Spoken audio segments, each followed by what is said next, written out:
20% 수익이 나서 100억이 20% 수익이 나면 그럼 충분히 날 수 있거든요. 그럼 120억 됐어. 그럼 그 사람이 뭐겠습니까?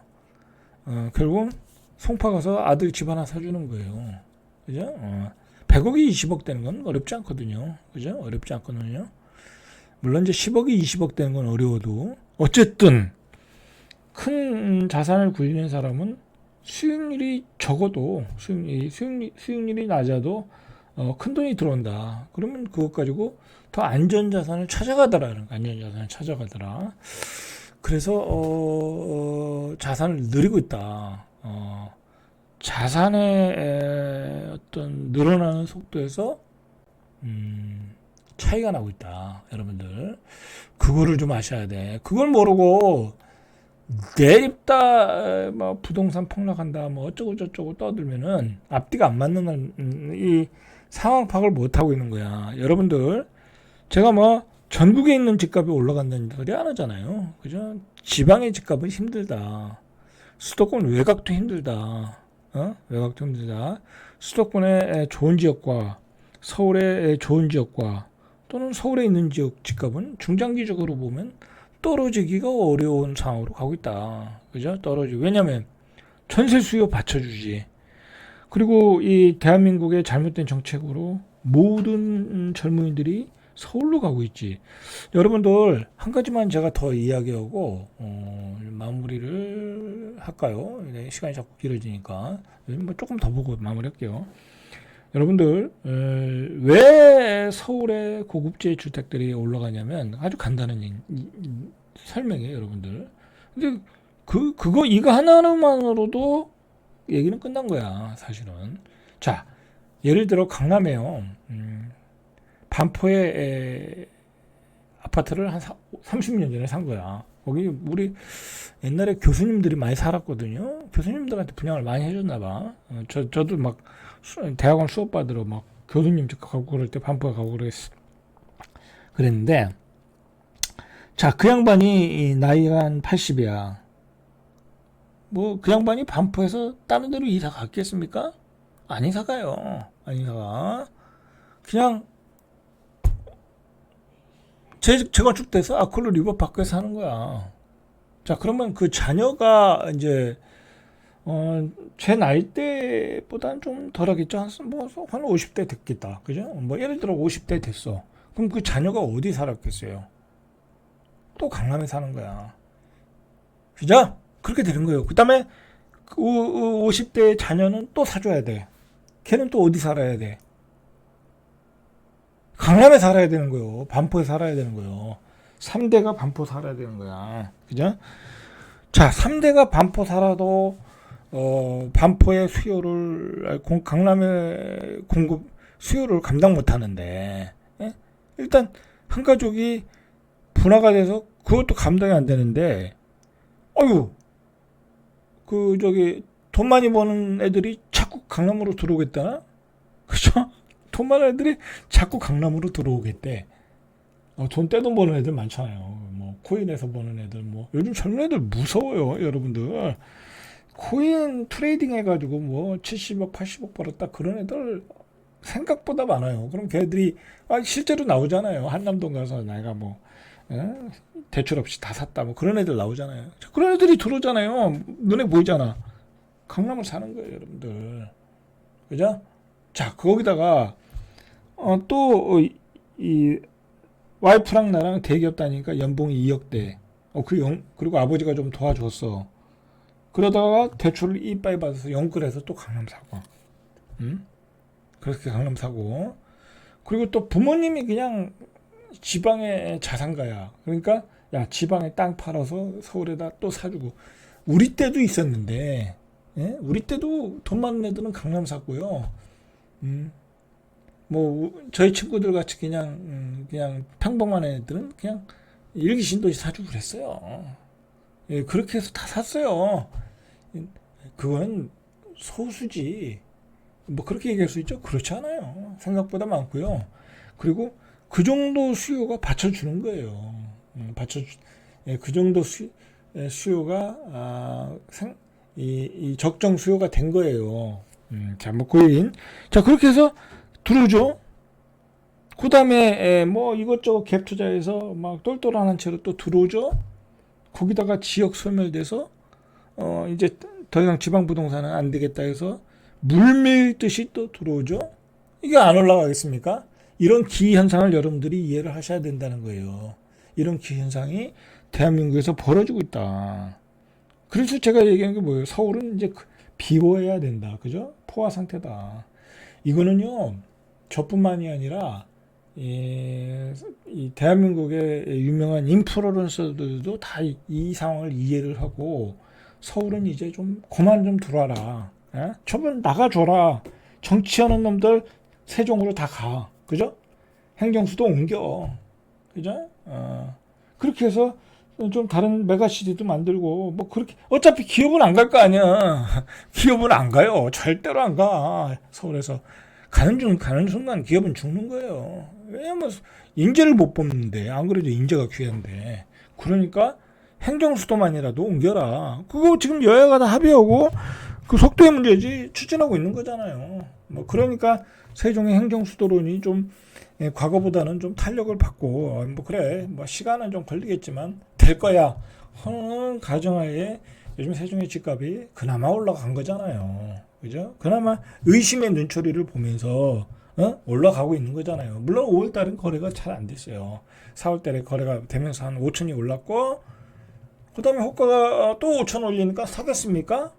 바보도 아니고 그죠? 또 꼭지 잡으라고 그러니까 안 사는 거예요. 그죠? 적정 가격에서 이렇게 균 밸런스를 맞춰가고 있는 거예요. 그러나 세종 행정수도론에 대한 어떤 그 추진의 힘은 높아진 건 사실이다. 왜냐하면 요번에 대권 후보들도 봐도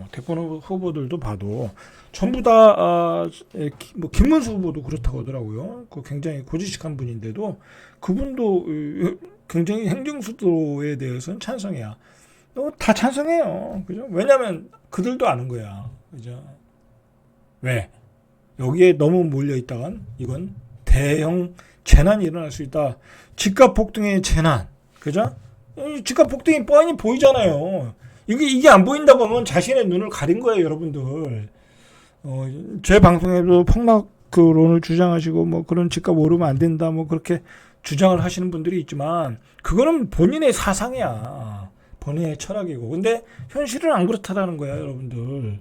그리고 뭐 잠깐 보면은 여러분들 지금 건설 수치가 나오나 모르겠네. 그리고 여러분들 지금 문제는 뭐냐면요. 지방이나 서울이나 다 똑같은 현상이지만 경기가 안 좋다 보니까 누구도 집을 안 사잖아요. 그러니까 집을 질 수가 없잖아. 서울은 왜 집을 못 져요? 서울은 집 지면 다 팔려요. 왜 못 져요? 질 땅이 없어요, 여러분들. 질 땅이 없다니까. 서울은 질 땅이 없는데 수요는 넘쳐나고. 그리고 여러분들 그거 생각하셔야 돼. 이거 참 부동산 얘기가 돼버렸는데 뭐 어차피 우리는 뭐 그게 중요한 거니까. 여러분들 예전에 우리가 저부터 설명할게요. 제가 처음에 1980년 90년대 초반에 처음에 집을 사러 갔을 때 뭐 제가 그때 이제 뭐 빌라에 살고 그랬는데 다가구 주택 살고 그랬는데 전세 살았던 거죠. 근데 이제 아버지가 또 이렇게 이제 집을 좀 사야 되겠다 해서 과천에 갔는데 그때 과천 주공이었죠. 뭐 지금은 재건축한다 어쩌고저쩌고지만 뭐 그 당시에는 그 몇십 년 전 얘기니까 뭐 재건축 얘기는 별로 나오진 않았죠. 그죠? 그러나 제가 과천 주공 아파트를 보고 느낀 게 뭐냐면 왜 이렇게 낡았냐? 그죠? 그래서 안 샀어요. 그럼 뭐예요? 제가 생각하기에는 이미 눈이 높아져가지고 그때 과천 주공 아파트는 내 수준에 안 맞는 거야. 그러면 똑같은 지금 다시 현재로 돌아와서 우리 젊은이한테 야, 역세권에 빌라 살아라. 막 차도 막 복잡하게 다니고 인도와 차도와 구분이 안 되고 뭐 이상한 사람들도 좀 살고 그죠? 정체 모를 사람도 살고 거기서 애들 키우겠습니까? 학교는 멀고 안 맞는 거야. 그렇다고 한 20년 되는 구축을 사라. 학교도 좀 멀고. 그럼 학교가 가까운 물인데 역세권도 멀고. 그 아파트 살겠습니까? 그 주차장도 지하에 없어. 그리고 골프 연습장도 없어. 커뮤니티도 없어. 헬스장도 없어. 요즘요, 여러분들, 저는 신축급 아파트에 계속 살지만 제일 중요한 게 헬스클럽이에요. 골프장도 중요하고, 저는 뭐 골프 안 치니까 그건 모르겠고 골프장도 중요한 것 같아요. 요즘은 사우나까지 가더라고요. 헬스장이 얼마나 중요한데, 우리가 건강한 몸을 유지하기 위해서 밖에 나가서 운동하겠습니까? 비 오는데 추운데 밖에 나가서 운동하겠습니까? 헬스장이 제일 중요한 거예요. 그냥 한 30분 정도, 1시간 정도 가볍게 하고 들어오면 얼마나 좋아요. 그게 굉장히 좋은 거예요. 예? 그리고 요즘은요, 한 단계 더 업그레이드 돼가지고요, 여러분들, 제가 이제 계속 얘기할게요. 중요한 얘기니까. 헬스장도요, 내가 사는 아파트 단지에서 어떻게 접근하느냐가 굉장히 중요한 거야. 쉽게 얘기해서, 밖으로 나가서, 내가 전에 살던 아파트는, 밖으로 나가서, 도로를, 그 아파트 단지를 걸어 이렇게 들어갔거든요. 뭐 저는 그것도 그렇게 나쁘진 않았어요. 그런데 비가 오거나 눈이 오거나 추우면 또 나가기가 싫은 거야. 그게. 근데 어떤 단지는 그 밖에 도로변에 있는 경우도 있고. 근데 이제 제가 지금 사는 아파트는 바로 지하로 내려가서 지하 주차장에서 조금만 걸어가면 있는 거야. 그러니까 근데 그것도 이제 1층에 있는 거야. 이게 단지가 이렇게 좀 구조가 좀 달라가지고. 어쨌든 지하로 가서 지하로 들어가니까 얼마나 편해요. 자, 그런 거예요. 그렇게 편리성을 우리는 원한다는 거예요. 그러니까 우리 젊은이들이 지금 뭘 원해요, 지금. 서울의 얼죽심만 원하는 거예요. 얼어 죽어도 신축이라는 얘기 나오는 거잖아요. 그죠? 그 얘기예요. 근데 그런 새로운 주택, 준신축, 신축급의 아파트가 서울에 얼마나 부족해요. 재개발 단지 하나 하는데 20년이 걸려요. 대조동 다음 주에 하는 메디알레 힐스테이트가 25년 이상 걸렸어요. 평균. 수성뉴타운 그것도 20년 걸렸어요. 중산뉴타운 아직도 안 됐어요. 장인뉴타운 몇 년 걸렸습니까? 30년 걸렸어요. 30년 걸렸어. 장인뉴타운 25년 걸렸네. 25년. 빨라요. 25년. 그러면 지금 재개발 추진한다 뭐 한다면 10년, 20년 걸리는 거예요. 그 공급이 어떻게 되겠습니까? 안 되는 거예요, 지금. 그러니까 강남은 더 안 돼. 그러다 보니까 강남을 대체할 지역의 아파트를 지면 폭등하거나 그냥 분양권, 입주권 가격이 폭등하는 거야. 성수동, 한남동이. 그죠? 30억 넣고 30억 넣고 50억 된다. 그거 아니에요, 한남뉴타운이. 그죠? 그걸 투기꾼 강사들이 그걸 이야기하는 거 아니에요. 30억 넣고 50억 먹깁니다. 그런 얘기 하는 거잖아요.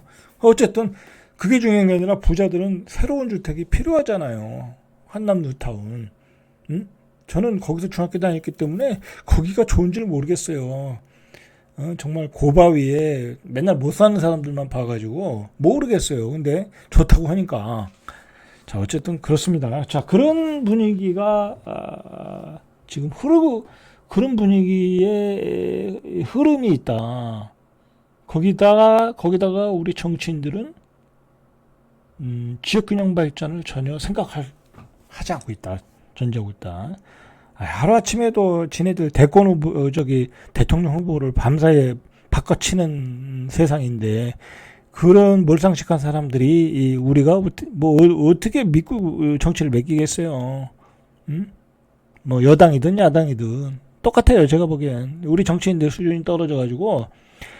그리고 이미 경기도와 서울과 경기도에 2,500만이 몰려있기 때문에 그 지역을 우선으로 모든 정책이 나오고 펴지고 있는 거예요. 이미 무슨 산업단지를 유치한다, 수도권에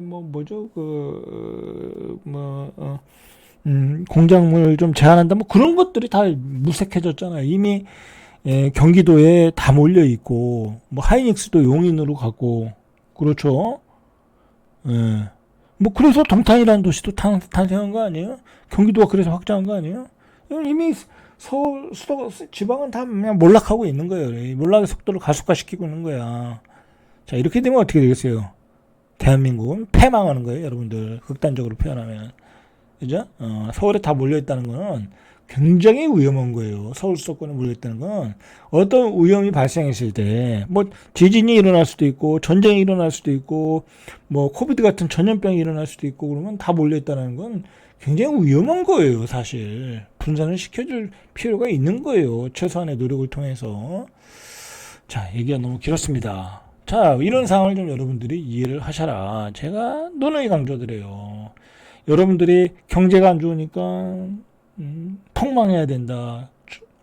집값이 떨어져야 된다. 강남은 거품이다. 뭐 그런 얘기는요. 그냥 본인의 사상이에요, 사상. 본인의 사상이다. 본인의 철학이고 사상이에요. 그냥 그 고집대로 가셔도 돼요. 그죠? 그러나 현실은 그렇게 안 될 가능성이 매우 높다. 자, 절대갑TV의 명품 PD 한 PD였습니다.